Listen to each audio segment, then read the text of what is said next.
Mm.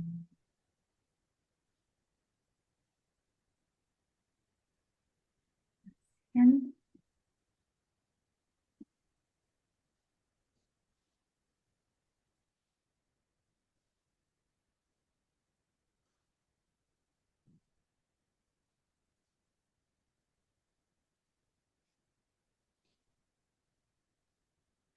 okay, I hope you can see it. Yes, yes. Great. So, yeah, thank you so much. I'm very delighted to be able to present our findings at It's not this. in presentation mode though, sorry. Sorry? It's we cannot see in presentation mode. Oh, okay. I hope it's not an issue, but um, yeah, if it's okay for you, then I will just continue like this. So yeah, for those of you who don't know me yet, my name is Lisa Heberlein. I work on the ROSiE project together with my former colleague, Tom Lindemann at EUREC, European Network of Research Ethics Committees. And EUREC is responsible for stakeholder engagement practices in the ROSiE project. And this stakeholder engagement mainly took place during the explore and engage phase that Rose just mentioned. Although we were active from the beginning to the end of the project, not only by fulfilling our tasks, which I will talk about in a moment, but also by supporting partners in stakeholder engagement, which of course was and actually still is an ongoing process. So starting my presentation with a focus on stakeholder engagement, it can be said that these days stakeholder engagement is seen as a core element of good research practice. But what I would like to focus on now is, of course, our goal in ROSiE. And our overall objective, as you can see here, was to collaborate with different stakeholders to identify, analyze, and address the gaps of current open science practices across various sectors and different research disciplines.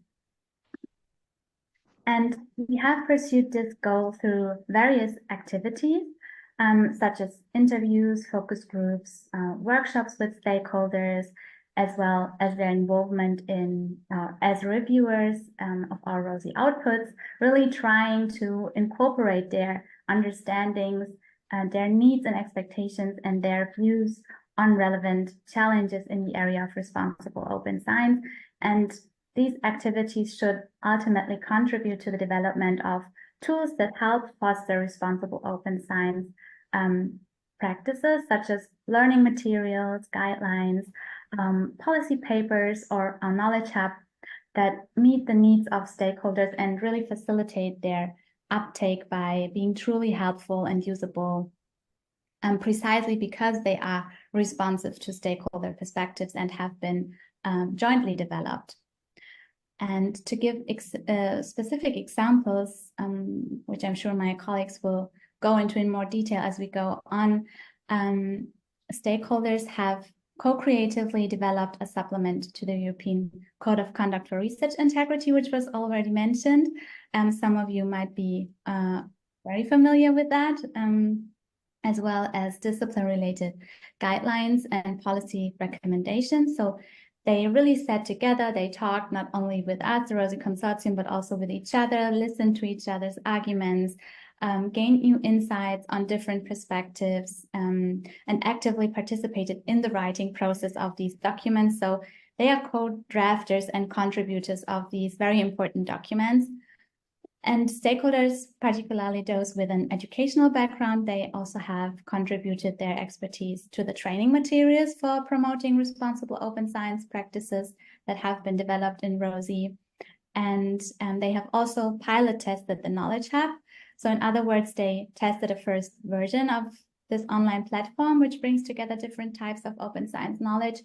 And they took on the role of external users and provided open feedback on user friendliness in terms of the technical aspects, but also with regard to different content related topics and how they are understandable and useful. And last but not least, the ROSiE Consortium is currently working on a joint publication with relevant stakeholders from the field of research ethics in order to capture that perspective a little more and shed light on it and allow to better understand the relation to open science challenges and promises in that regard. Yeah, colleagues, please let me know if I have missed anything here. But yeah, I think in any case, you can see that we have been quite active over the 3 years. And I actually do see some familiar faces from our stakeholder forum. So thank you to all our stakeholders who contributed with their expertise and their time.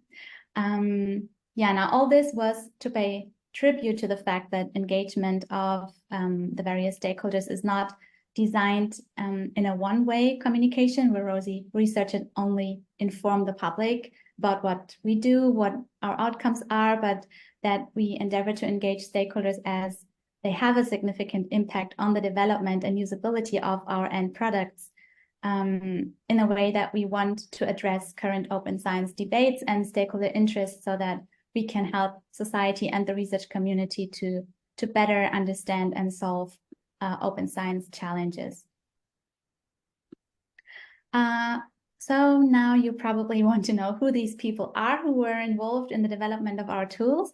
And you're very welcome to have a look at our website where all our stakeholders are being displayed with their short CV and photo. Yeah, basically we have been engaged with researchers from health and life sciences, from the social sciences, the arts and humanities, from the natural sciences, so all across all disciplines. We have connected with research integrity officers, research managers, with data journalists, representatives of science engagement organizations, also with members of research ethics committees and representatives of research funding organizations. And as one of the main outcomes of the project is policy recommendations, we also engaged policymakers, and with regard to the didactic framework, also science educators.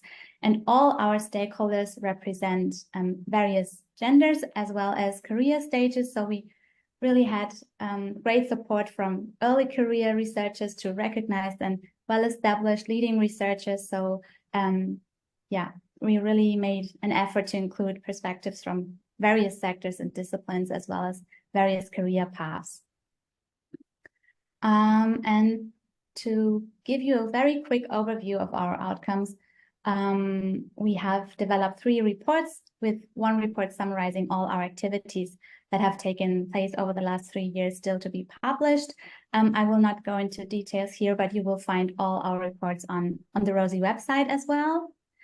And as there's little time, I don't want to steal time from my colleagues, but I'm coming straight to another interesting part, namely the insights we gained during the course when we were discussing with our stakeholders. So let me try to break it down and formulate these 3 key messages to make it as short and sweet as possible. So firstly, in our dialogue with stakeholders, we have repeatedly heard that society's expectations of researchers and all those involved in the research landscape have changed, and that the requirements are also increasing. And this also includes the growing demand for transparency and opportunities for participation, not least because important research funding organizations cite open science practices as a prerequisite for funding now. Also, it is seen as a challenge sometimes that open science practices require a lot of resources because, of course, making research accessible and transparent requires additional effort. And these resources include time because, first of all, it is necessary to familiarize oneself with and navigate the legal and ethical obligations associated with open science practices, which can be a challenge. And here with, well, one might need to deal with certain challenges that are very different to another. For one, it might be legal challenges when it comes to data protection, while for the other, it might be more ethical considerations when thinking about limiting or opening research. And here also the guiding principle or slogan, as open as possible, as closed as necessary, doesn't really help too much, since when you think of open science as a door hinge that allows you to open or close the door, depending on what your research looks like, what, for example, funding conditions, it is subject to the people you work with and their preferences and what you ultimately decide to do. You open or close the door to certain information, but of course you can also leave the door ajar. So that question can't be answered without first thinking through the conditions. So there is no one-size-fits-all approach.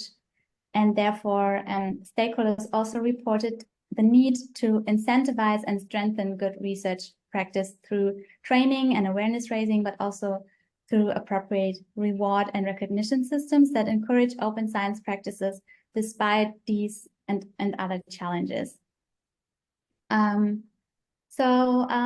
Yes, with this point, I would like to end my presentation. However, there were, of course, many more interesting stakeholder perspectives that we have heard and also incorporated in our outcomes. So if you would like to know more about our activities, please feel free to contact me at any time or read through this recently published article, which you can, of course, also find open access online, or have a look at our project outcomes, which also compile our stakeholder engagement activities. So yeah, thank you very much. And I will pass on to my colleague, Mathieu.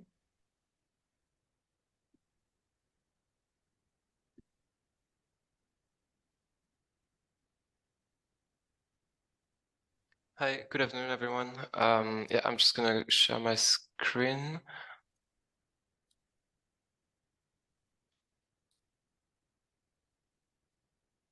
Okay, can everybody see everything?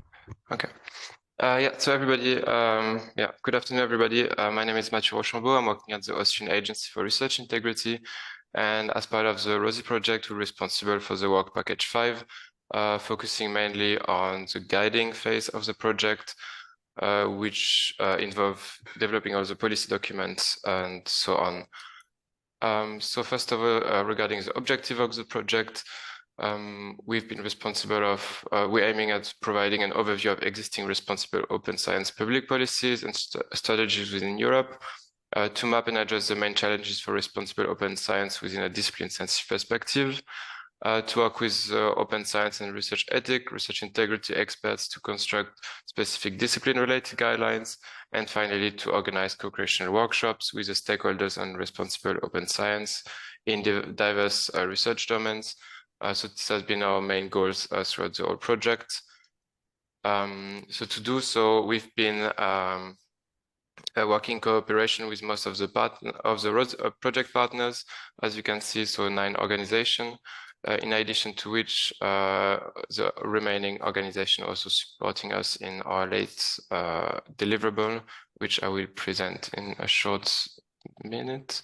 Yeah, so to give a bit of more context, we were responsible of delivering 4 different deliverables throughout the whole project. So the project starting in February 2021, we had the first deliverable due in February 2022. So the report on existing policies and guidelines, followed the same year by performing co-creational workshops. Last year, so 2023, in June, we had 2 deliverable dues, so the strategic policy paper as well as the policy document complementing the European Code of Conduct. And we are now towards the end of the project, which ends next month. And we are currently finalizing our last deliverable, so the discipline-related guidelines, which is coming to an end at the moment. So I will now go through all the deliverable we had shortly. So the first one was a report on existing policies and guidelines, as I already mentioned. So this was really meant as a starting point for our work, so to provide an overview and mapping of the existing responsible open science policies in Europe at the national level. So to do this mapping, we decided to create the so-called country cards, which were used as an annex of the deliverable. So it was meant, so the scope was all the EU countries as well as Norway and the United Kingdom. We developed 1 document per country. So every country was researched individually. And in each document, we mapped all the existing relevant open science and open access public policies at the national level. And to do so, each of the project partners were helping us to research their own countries. And yeah, so that's how we kind of created this annex, which was really the basis for our mapping. So the findings and conclusion of this work was the first that it was very clear that there is a wide support for open science initiatives across Europe. The European Commission is as well the standard setting institution as a driving force for each EU members in particular. Obviously, there's also a very different level of readiness across Europe, and divergences also exist at the national legal and administrative framework. And that's therefore we found out that tailored solutions are needed across Europe. So there's not so much of a one policy fits all situation, since each country experiences a very clear cultural and legal situation that's not so standardized. Yeah, so that was really the first base for our work at the Work Package 5. So to really see what are the gaps, what are the good practices. And building on this, we then developed a strategic policy paper on responsible open science, which was meant for all actors related to open science, so researchers, citizen science, research performing organization and funding organization, as well as publishers and policymakers. We decided to structure the document in 3 parts. So the first one included definition and methodology, then the cross-cutting issues and challenges met by actors when implementing open science, and finally a recommendation to tackle these challenges. We decided to make subcategories for the challenges and recommendation part, for which we based our work on the open science taxonomy. So as you can see, open access, open data, open reproducible research, open science evaluation, open science policies, and open science tools. We decided to add as well 2 other subcategories, so citizen science and open science trainings, in accordance with our project partners and the goal of our project. At the same time, we also developed a policy document complementing the European Code of Conduct. So this document, as the European Code of Conduct was already updated at that time, we decided to adapt it a little bit. It took more the form of general guidelines, which then was really important for us, as we are now working on the discipline-sensitive guidelines, so the final product of the Work Package 5. In accordance with the project partners, we divided the document in 4 main disciplines, so the health and life sciences, humanities, natural sciences, and social sciences. So this was done in cooperation with all the project partners, as we already proceeded that way in the training part, which was done by our colleague at the University of Latvia. And to do so, we divided the work in task forces. So within the project, we built up 4 task forces. So 1 for each discipline, including the expert on each field for our project. So yeah, giving more information regarding the methodology and early findings. The document was built, as I mentioned, on top of as an evolution of the general guidelines, so to provide researchers with more practical tools to implement open science in accordance with their own disciplines. Yeah, as I said, it should be a discipline-tailored tools, and it was a result of the research and co-creation of 4 discipline-based task forces from the project, and then external reviewers, so experts in the field of open science for each discipline, yeah, to provide us with a broader perspective on the topic. Yeah, we started as well with a policy mapping. So the research started already last summer, and each task force was responsible to finding some existing discipline-sensitive guidelines on each field, as this was not really done before. So we already had findings on existing discipline-sensitive guidelines, but only for 1 discipline. So we are planning to be we might be the first document that can gather every discipline on one document. And regarding early findings at this stage, we can already tell that there's a clear discrepancy in the existing amount of guidance depending on the discipline. So this was very clear, especially in the field of in the discipline related to humanities, as well as each selected discipline have deep internal differences, particularly depending on the data used. So data used within the same discipline, for example, social sciences, if the data are human data or not, this already make a big differences. So each discipline is as well not so standardized. And obviously there's some challenges remaining for interdisciplinary research. As I mentioned, the document is divided in each discipline, but obviously a lot of researchers also have more interdisciplinary research. So this might not be always relevant for each researchers. And so yeah, at the stage we are in, so we are closing slowly the process of the document. We have at the moment 140 guidelines ready, 44 in social sciences, 41 for natural sciences and health and life sciences, and only 14 for humanities.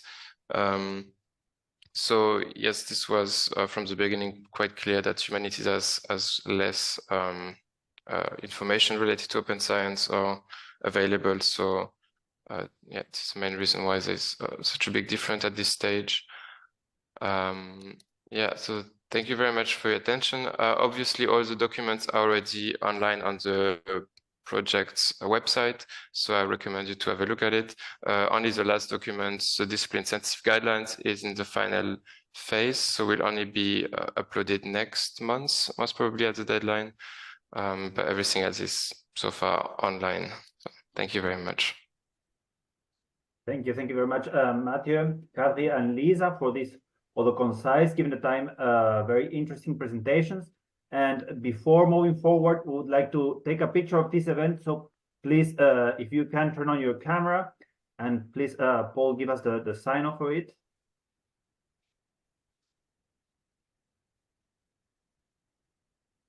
Sorry, could you repeat that? If you can give us a sign for the picture, taking the picture. Okay, there's a lot of people, so I'll have to do this in 2 different batches.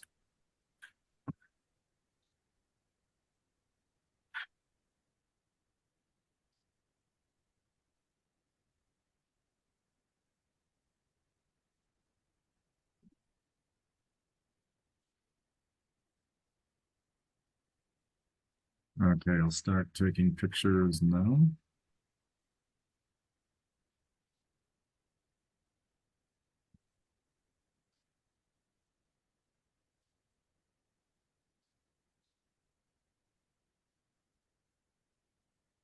Okay, all done. Thank you. Perfect. Thank you very much. And with that, now we would like to activate you and pick up a bit your brain. And for this, Paul will briefly explain you about this brainstorming session on general guidelines on responsible open science. So please, Paul, go ahead. I'll share the link here on the chat section. Okay, thank you. So what we've done for this session is we've divided everybody into 3 groups based on what you filled out in the Zoom registration form. So the 3 groups are Group 1, pertaining to open and reproducible research practices. Group 2, pertaining to research environment and infrastructures plus training and education. Then Group 3, citizen science and inclusivity, and also protection of research participants, the environment, ecosystems, and cultural heritage. And so what we've done is we've created a Miro board, and if you click the link, everybody should have access. And for each group, we've selected 10 of the ROSiE General Guidelines on Responsible Open Science pertaining to the categories that you chose, along with some space for feedback. And what we'd like to do is in your groups, go through the different sections and drawing from your ideas and experience, comments, whatever, give feedback based on the specific guidelines that we've selected for you. We recommend that as you're doing this, before you actually start, you read through all 10 guidelines and not do one at a time. They're all set up in rows, but I think it's better to go ahead and read them all at once. And then after you've read the guidelines, you can start from the first box, the blue box on the left, and then work your way down the end toward the turquoise box right at the very end. You'll see that the Miro board is divided into 3 structurally similar rows. They all have the same questions or the same prompts. The only thing that's really different are the 10 selected guidelines. Those are different for each group, depending on which group you're in. So if you can go through the 3 different rows, group 1 is on top, group 3 is on the bottom, just find the one that pertains to you and your group, and just work through it together. We have until 1:20 for this, roughly. So if you could keep an eye on the chat, we'll put some time updates in there to make sure everybody knows how much time is left. And at 1:10, it'd be good if everybody can be back in the main lobby. And then we'd like someone from each group to kind of summarize your input or feedback from the turquoise box, the very last one, which is this final group question. So we can all get an idea of what everybody discussed. And if you have any questions, feel free to write them in the chat and we'll do our best to answer them. I know some people registered late. And so won't automatically be sorted into the breakout rooms. So I'll go ahead and open those now. And those of you that are remaining that aren't in the breakout rooms, we'll go ahead and get you sorted into the ones that you selected. So I'll go ahead and open those now. And if you can go ahead and join, then we can get everybody who's left over sorted. Have fun.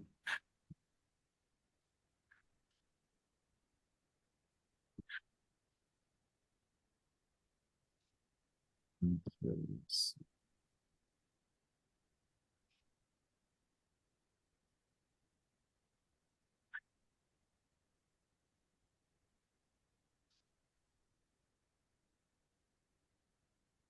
Can I help you assigning some people to different groups, Paul? Or do you have the Zoom page open?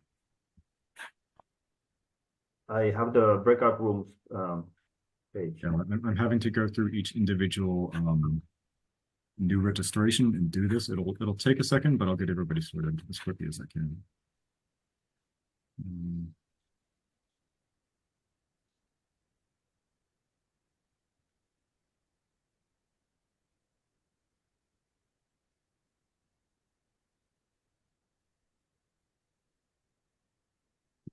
Just patience, please.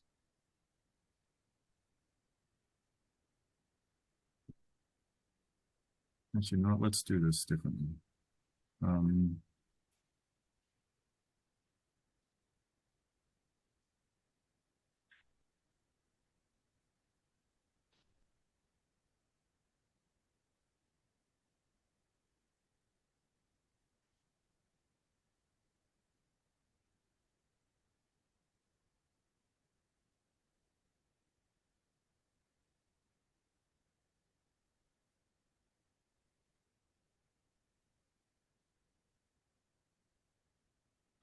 Whoever is left, if you just want to write in the chat which group you would like to be in, that'd probably be the best way to do this. Because some of you room 3 is has less than okay, then I'll start putting people in group 3.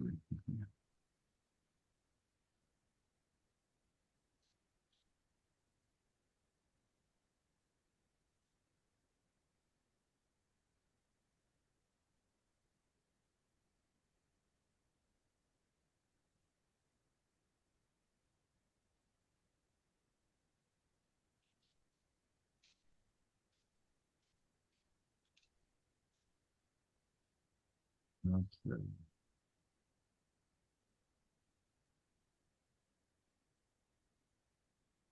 Robert Grew. I moved him. Who? I just moved Robert Grew. Okay. Yeah, I mean, reorganize them as you see fit. But everybody should be assigned to one now. Yeah, we're the only ones left here, right, in this room. Exactly. Yeah.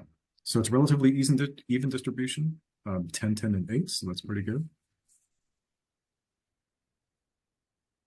should we go to?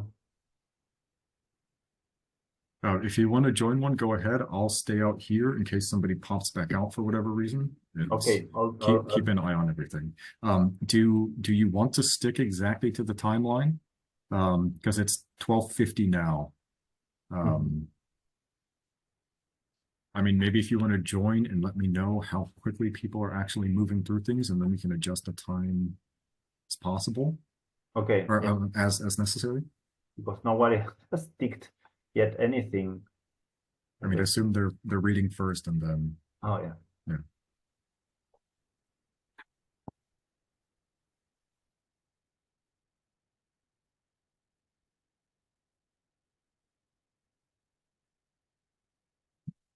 Strange. I don't see. Do you see people's pointers moving around?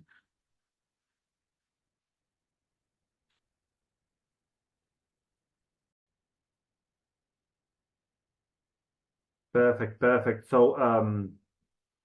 thank you for this exercise. And now that we're all together, please, I don't know if there are some people that would like to summarize some of the discussion that went on and on the last question. So what are the areas or subjects that you think from these guidelines you were discussing should be prioritized to ensure that open science is employed responsibly? So please go ahead if you have any input, discussion, or topics that you were discussing during your groups inside your rooms.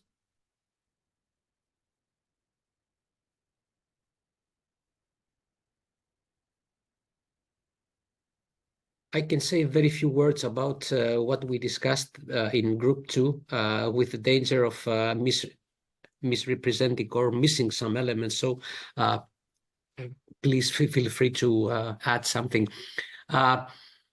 One thing we discussed, and this does not necessarily, we took inspiration from the guidelines that you listed at the beginning. First thing is that there is a need to make very visible that open science does not have to do only with open access, but with many other things that throughout the research cycle. The other thing is that with respect to open access, it seems that a lot of work has been done and has been quite well institutionalized in the context of academic libraries. And another discussion that we had is the many nuances that come and that interplay when you talk about and you study or you try to anonymize data in different disciplinary contexts and things. They're like different worlds, so someone should be very, very cautious about these things. And we discussed that a little bit in more detail, what it means to be open and GDPR compliant, and at the same time run the risk of being not transparent, or at least open up data that have little to do with the actual raw data that you have collected, not because you have manipulated them, but because in the process of anonymization, these data have become almost in sometimes irrelevant with the raw data. So you actually open up data that they are much less useful than the original raw data. That was from group 2. Thank you, Panos. Someone wants to from group 2 to complement this or add anything? Yeah, just to say that we had a lot of discussion because we were focusing on infrastructure and training and education, and we discussed a lot about the infrastructure there to support researchers, that a lot of this it places extra demands on researchers in terms of time, in terms of knowledge, that there needs to be a focus on the as well as the technical infrastructure, the actual human infrastructure that can support researchers, and that a lot of these are new roles. The data steward role is starting to emerge and is starting to formalize with career paths, etc. But there are lots of other areas that are not currently recognized that I think need to be recognized and supported so that they can provide that role in supporting researchers.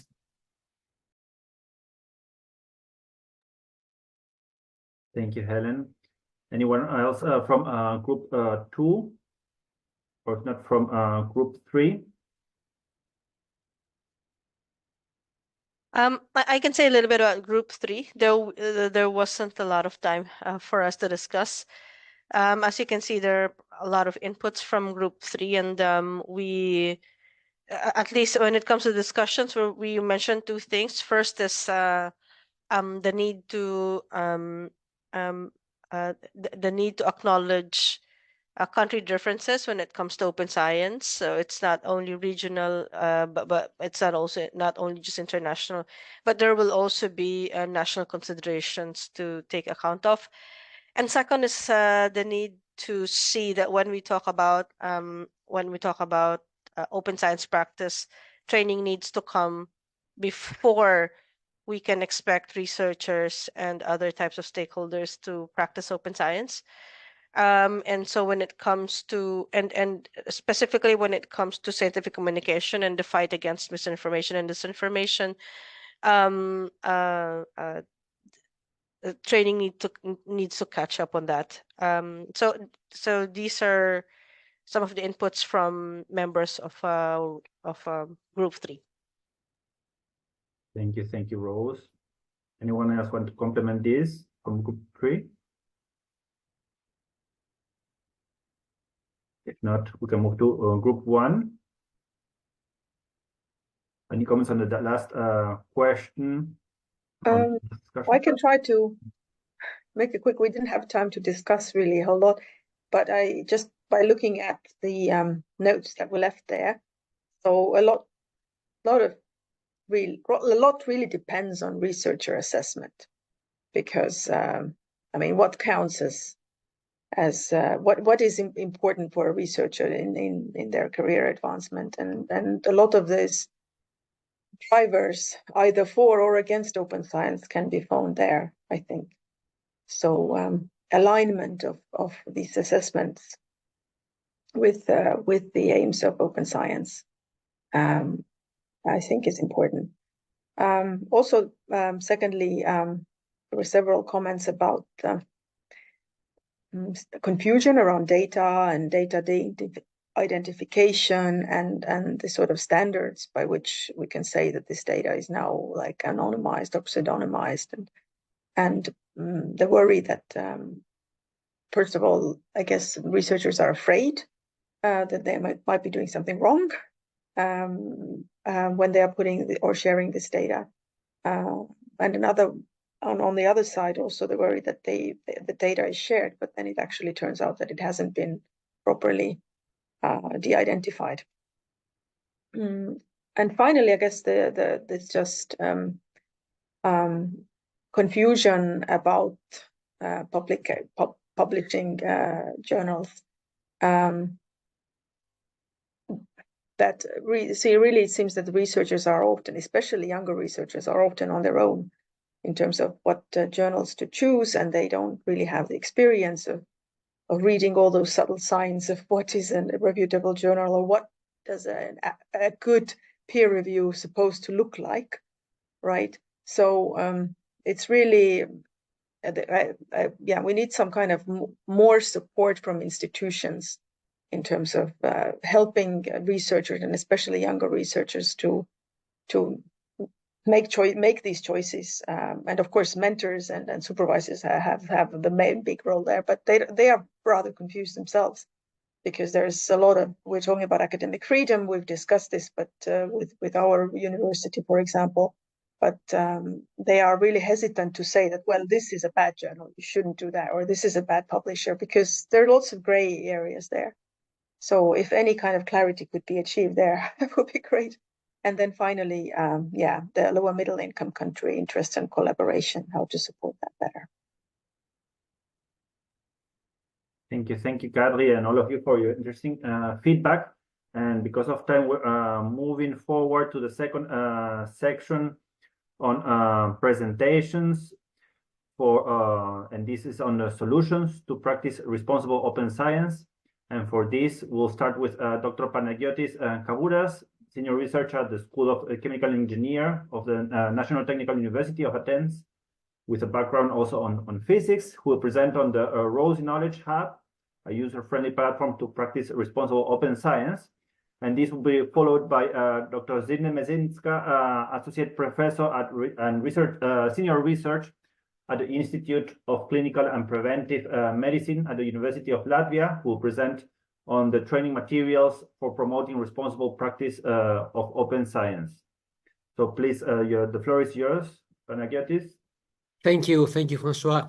I have not prepared slides, but what I'm going to show to you is how this platform that ROSiE project has developed looks like. So that platform, you should know that we started, let's say, designing it perhaps 2 or more years ago, and that platform has undergone not only internal pilot testing, but also external pilot testing, meaning that people from outside the consortium, some of you might have already know that, and some of you might have already pilot tested that knowledge hub, have actually taken part in this co-development of the knowledge hub. So this knowledge hub is an openly available platform, hopefully a user-friendly one and an aesthetically appealing one that funnels the outputs of ROSiE project. So this is not just, let's say, a repository of guidelines that we have found outside ROSiE consortium. This is a repository that's a guiding tool and a navigation tool that funnels the outputs that have been made within the ROSiE project. So I think you can see my screen, or the whole screen. So this is actually the almost final version, and I say almost final version because despite the fact that all 5 stages of pilot testing have ended, we are now at the very last phase of the development of this tool. I mostly started with the initial design of the main, let's say, parts of that tool.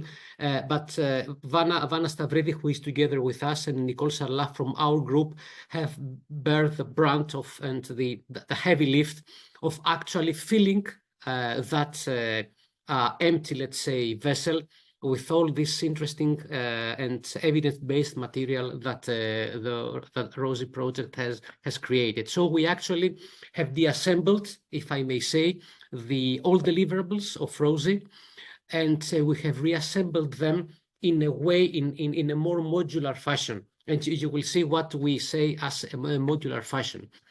Here you see that we have something like a suitcase that contains different sections, different thematic sections.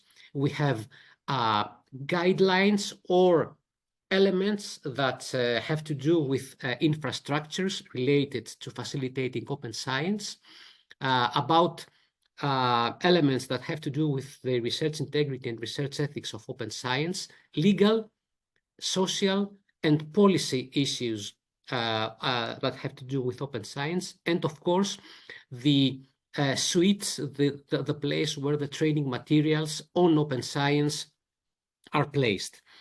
Another thing that someone should know is that this knowledge hub, all these or almost all of these different thematic sections have 3 stages or 3 layers.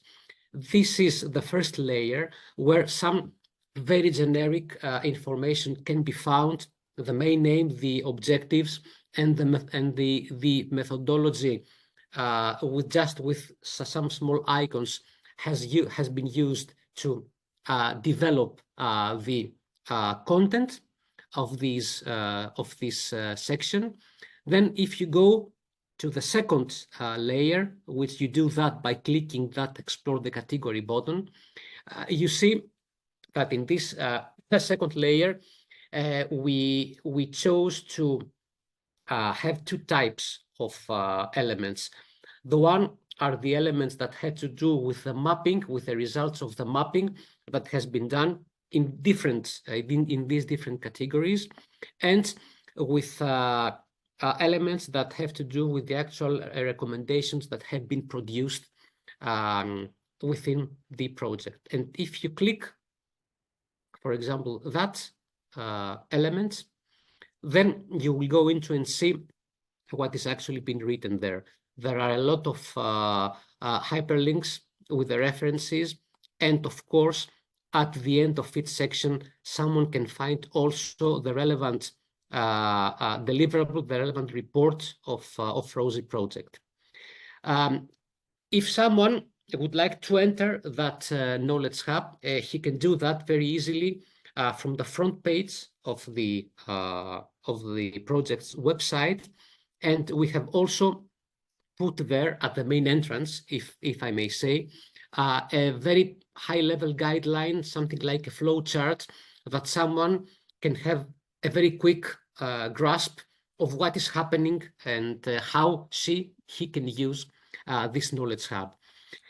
So perhaps two sections that are a bit different, a bit more unique than the rest of the sections is the section with the training materials. Here you see that we do not have only one button that leads to that second layer, but we have a lot of buttons that are disciplinary specific, and one having to do with citizen science.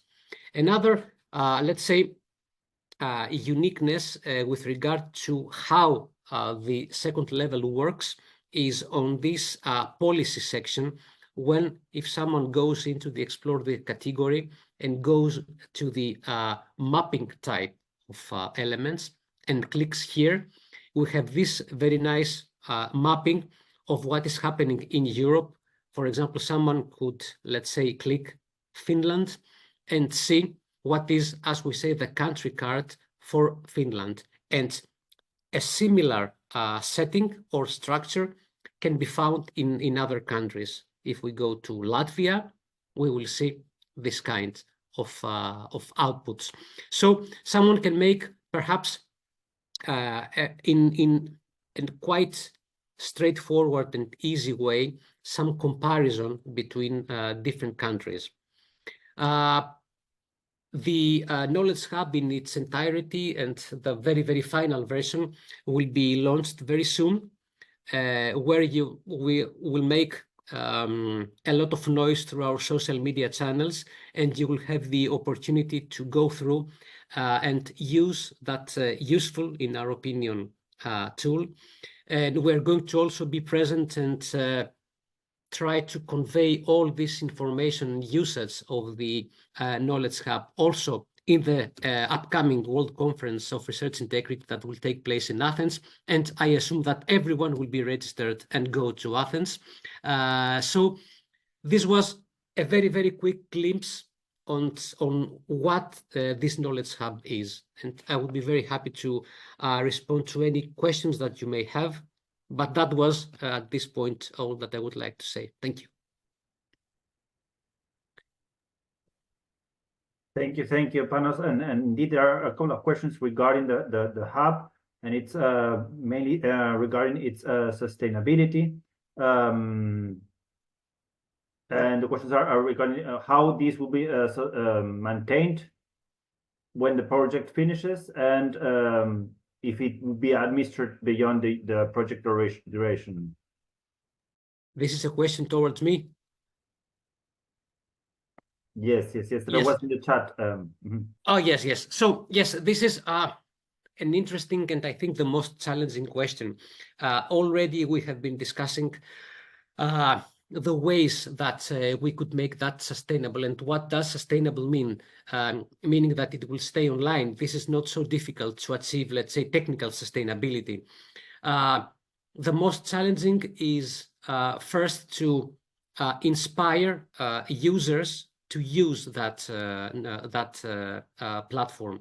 So it is up to you, to everyone that is present here and right now, and to the, let's say, community, to use and only time can tell if this will have a sustainability in terms of how intensively it will be used. And another thing, of course, is the more substantive sustainability, meaning how it will be kept up to date, because this information that can be found inside might be up to date right now or in a year's time, but in 5 years' time, if no one touches that, it will become almost obsolete. So there are thoughts on how we could find resources for people to be able to insert new things in the Knowledge Hub. But this is something that will be conveyed to you, will be communicated at later stages. The only thing that I can say is something that it is completely on our radar, how to, let's say, achieve sustainability in these three different approaches. Technical use, sustainability for users, how it will be proved to be usable, and more substantive sustainability, meaning to curate that in a fashion and in a way that we will have to find out. Thank you, Panos. There's a question here from Jana, please. Thank you. Concerning this issue of updating the site, do you think a helpful first step would be to add something like timestamps to the pages? So something along the lines that this page was last updated on such and such date. Then at least people will be able to orient themselves, even if the site is not substantially updated. Well, I think, Jana, what we could do is to have something like a stamp or a mark. In any case, the Knowledge Hub will be launched somewhere between end of January and beginning of February. That, I think, will be the main timestamp for of the Knowledge Hub, so everyone will know. However, if we go for successive updates, I totally agree that in a way someone should be aware of when was the last update of it. I totally agree. Thank you. Thank you for your question, Jana and Panos. And now let's go to our last presentation because we're running out of time also. So please, Signe, go ahead with the training material. Yes, could you please give me a sharing right, because I cannot share my screen.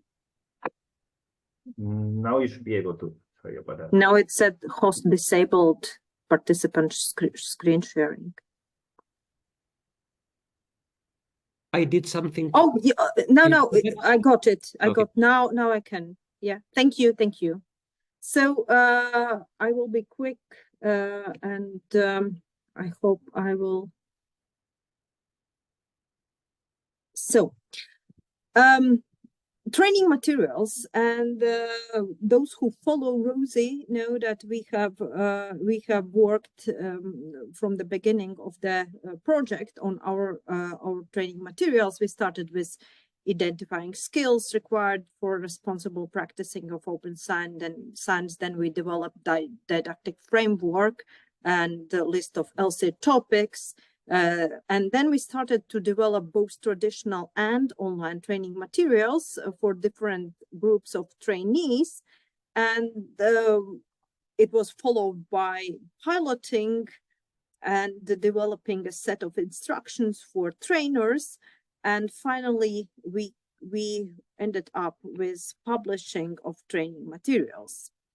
So you can find didactic framework on ROSiE webpage. It's the starting point, and I think it might be useful even outside of this using of specific ROSiE training materials, because for someone who intends to plan a course on responsible open science, I think this is quite an interesting insight in knowledge and skills necessary for practicing responsible open science, learning outcomes and indicators for achievement of learning outcomes, which was developed, as I said, by inputs of the whole ROSiE consortium.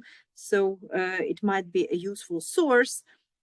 In this didactic framework, we also identified skills and attitudes for responsible practicing of open science, starting from local and global citizenship, then personal and social responsibility. There are epistemic skills and collaborative problem solving involved.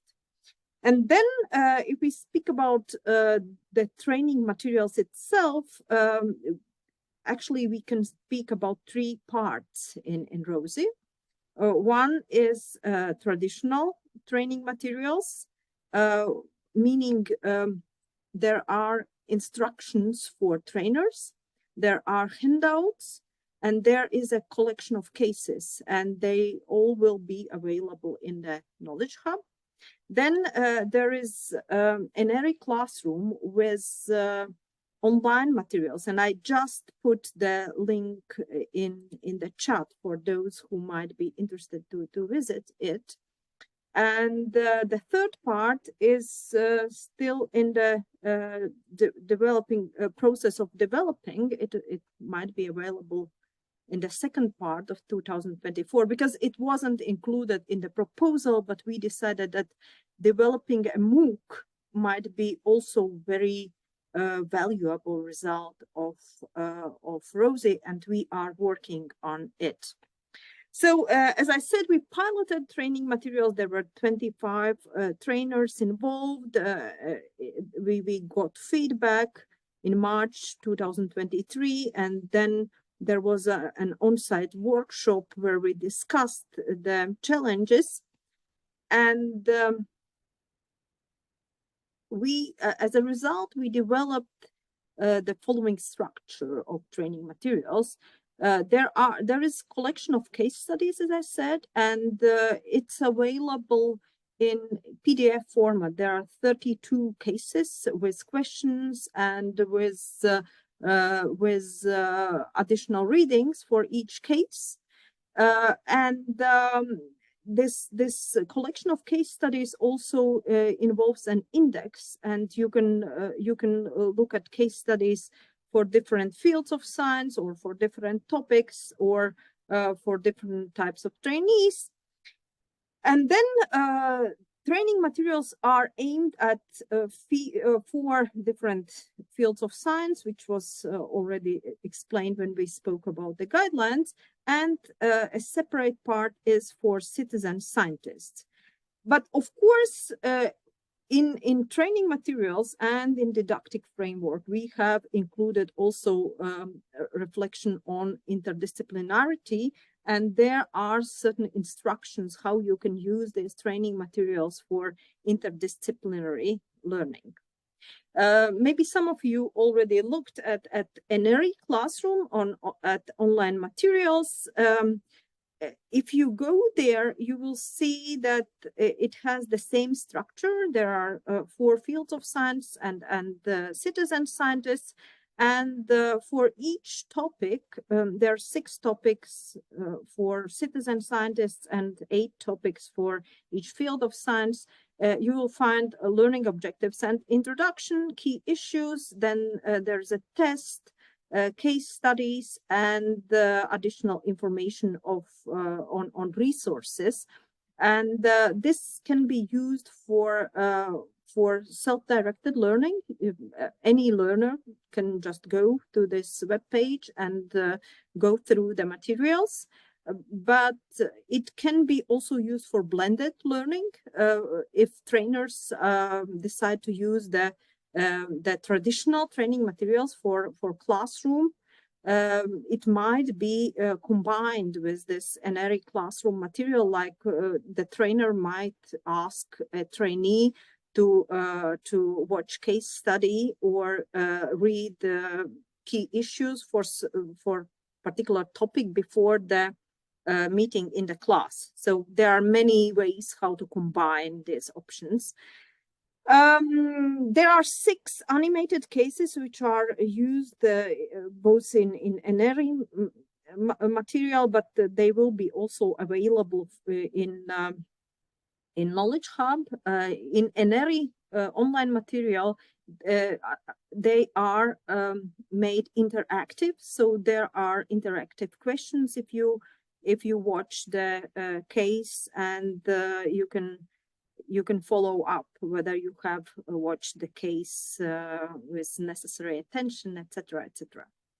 So, and if we go back to traditional training materials, then for each field of science, there are 8 units. And these 8 units build a full 2 days training course. Each unit includes 1 to 3 alternative activities. And if there are 2 or 3 activities, the trainer can choose the most appropriate for the audience. There are some activities more appropriate for young students and some for experienced researchers. And each activity is supplemented by handouts, printouts, and readings.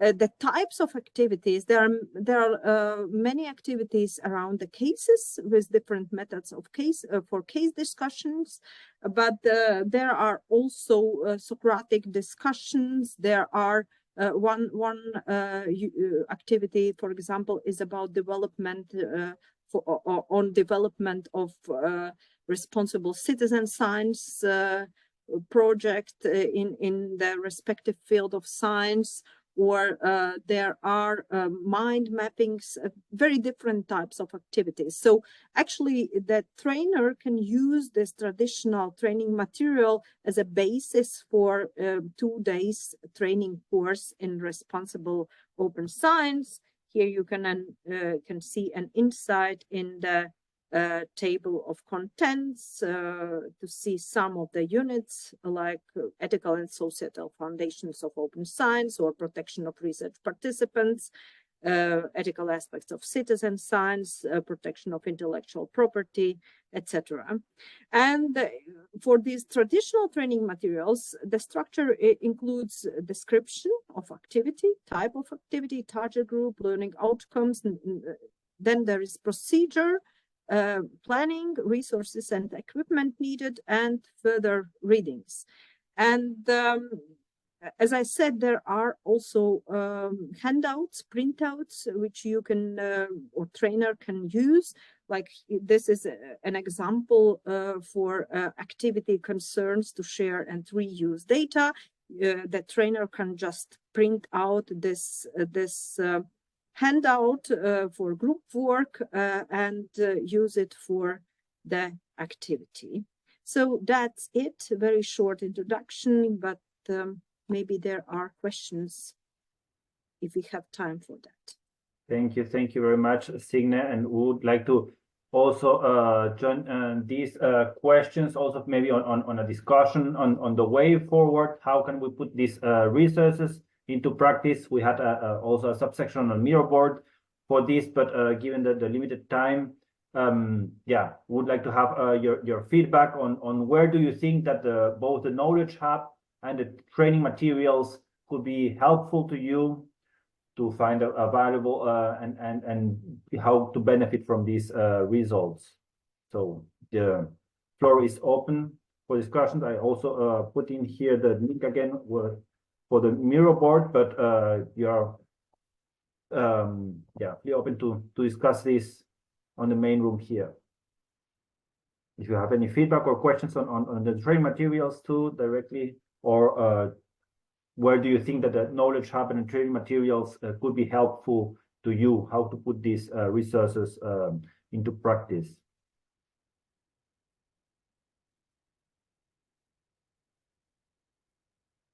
The licenses allow for adaptation and sharing, reuse. What kind of licenses are there? Yeah, we are in the process of discussing it in our MS Teams group, but the idea is that we will put a license allowing modification, reuse, and it will be there in a very short time.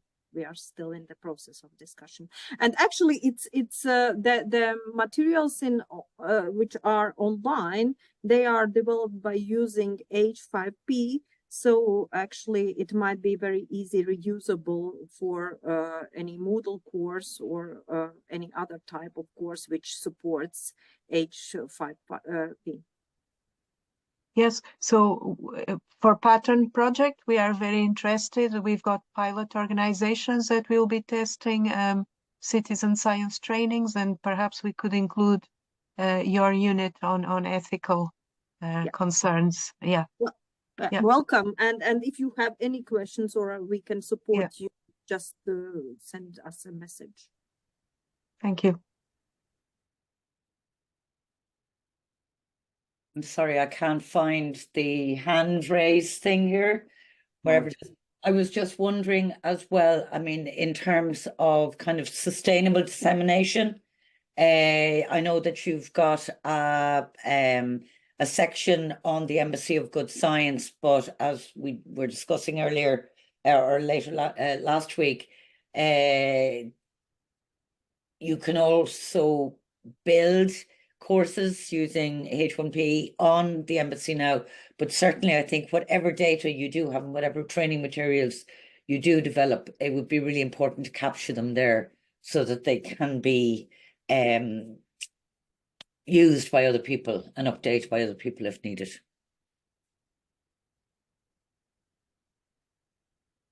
Thank you, Maura. Do you have any other feedback or comments regarding the training material or knowledge hub, or any of the resources, also the guidelines?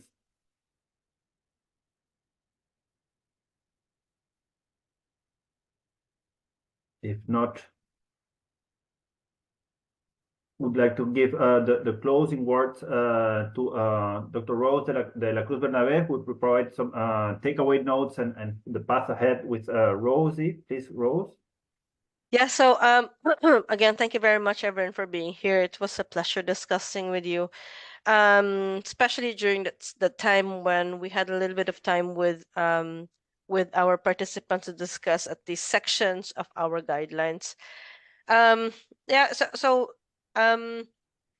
the success of any project really depends on its valorization and how much its products are actually used to carry on to other projects or to other activities. And of course, we would very much be humbled and would appreciate very much if you would also take time to look into our results, our research results, and all the labor of love that we've put into not only our guidelines but also our training materials, our soon-to-be MOOC, the training materials available in INERI, but also our knowledge hub.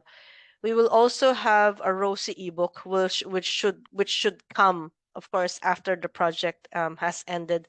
This will be an open resource, and I hope that will be useful to all of you. So we have decided to transform at least some of our deliverables into articles in that ebook. So I hope you look forward to that. Last but not least, I wish to extend our invitation to our final event, which will be at the European Parliament on the 21st of February. The Parliament will come up with its own invitation and the registration for this event. It will be from 3 p.m. to 6 p.m., of course, Brussels time. The speakers will not only be coming from ROSiE, but we will also have we have also invited speakers, external speakers, to discuss with us the issue of responsible open science, not only in Europe but also from an international perspective.